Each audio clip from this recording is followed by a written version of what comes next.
Great story. Mika and Morning Joe suck up at Mar-a-Lago. Tonight on WTF, Morning Joe visited Trump at Mar-a-Lago on Friday to kiss the ring or the ass. That didn't work out right the way I planned it. So, was it proof from Mika and Joe that all their hatred was just for show? Roll it, Frida. We talked about a lot of issues, including abortion, mass deportation, threats of political retribution against political opponents, and media outlets. It's going to come as no surprise to anybody who watches this show, has watched it over the past year or over the past decade, that we didn't see eye to eye on a lot of issues, and we told him so. What we did agree on was to restart communications. For those asking why we would go speak to the president-elect during such fraught times, especially between us, I guess I would ask back, why wouldn't we?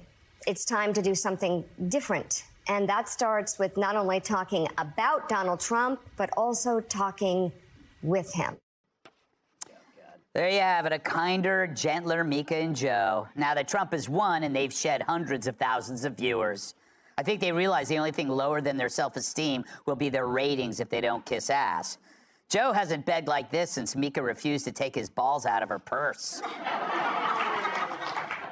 I only hope that Trump shows them some mercy and just asks them to wax and detail his golf cart. Emily, I love how they say it's about a difference in issues. They never talked about issues. It was about him, and only him being a threat to democracy. There are so many, elements to this that I just can't... The WTF, yes. Yeah. Like, the fact that...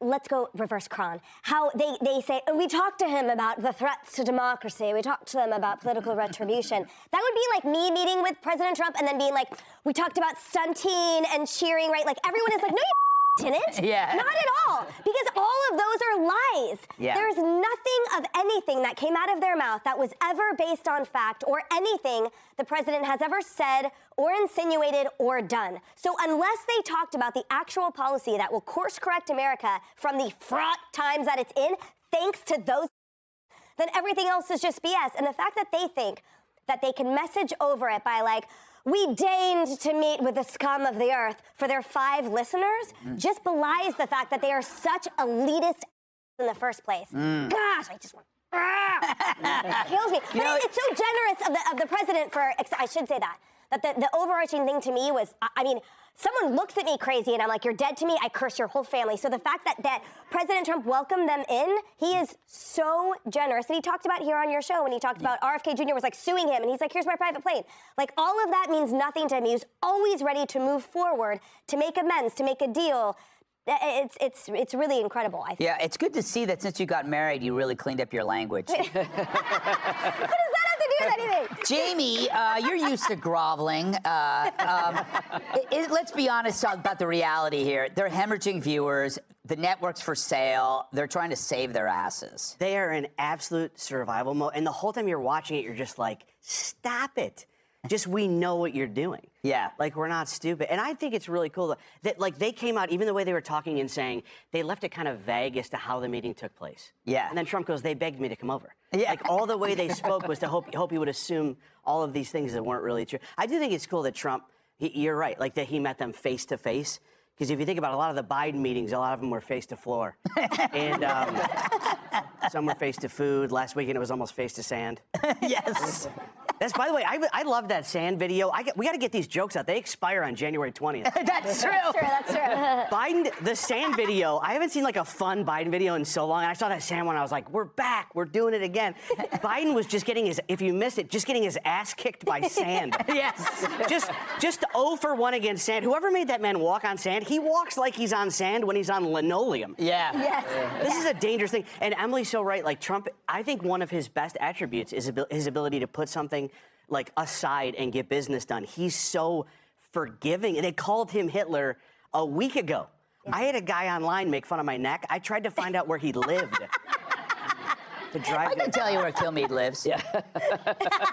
Kat, it does reveal the truth that, like, nothing they said was ever real.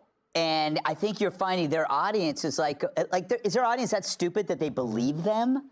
I think a lot of people are actually really pissed that they said this. The whole, you never normalize him, or Yes. whatever that means. Like, he is going to be the president. Yeah. But also, I wonder if they were hoping for him. Well, certainly based on what they said before, they were expecting him to not meet with them, right? Right. Because it was like, okay, well, there's going to be no free press and this and that. So maybe they were thinking that was what was going to happen. So how very opposite for him to not just meet them, but even they said like he was nice. Yeah. He was saying, yes, let's kind of move forward here. So I think not just based on what they said in the past, they wouldn't have expected him to actually want to meet with him, right? Because he was going to have no free press. You had to grovel to him and all this other stuff. That's what they were saying too. So that's another thing. Yeah. Other than the Hitler stuff that they said. Yeah, they said that would be the end of free speech. Mike, it's kind of interesting. Both of them, Emily and Jamie, said that it was like Trump said on this show that if he stopped communicating with people who said bad things about him, he wouldn't have any friends. Right. And He wouldn't have been on this show. he wouldn't have been on this show. That's right. Never Trumpers. Yeah. Yeah. Shouldn't they follow the example of Trump and just go, okay, I'm going to let go of my emotional derangement? Yeah, they should, but like Rick Wilson and the Lincoln Project and all those people, they're not going to change the way because it's a grift for them, right? Yes. That was how they made money. Those people, right, meaning the Lincoln Project and other groups like that, they can continue to make money because they will still play to a certain element that does believe we're in fraught times, like Mika said, right? And they won't change, and so they can do the grift. These guys, Morning Joe and others, I think what they realize is their business model is just not going to work anymore. Right. You can't make a successful network out of just bashing Trump. And I think they've realized that, and that's why it was craven, right? And it was self-preservation. I would have loved to have been in the meeting before that, like when they met with the president of the company and they said... Yeah, someone told them that they had to do it. Yeah, this was, look, you know what, if you want to be around here in a few months, you got to do this because we have no viewers and you have no connection to the president. Right. So what are you here for? You're a political show with nothing, and the Botox is wearing off. Hey, Sean Hannity here. Hey, click here to subscribe to Fox News YouTube page and catch our hottest interviews and most compelling analysis. You will not get it anywhere else.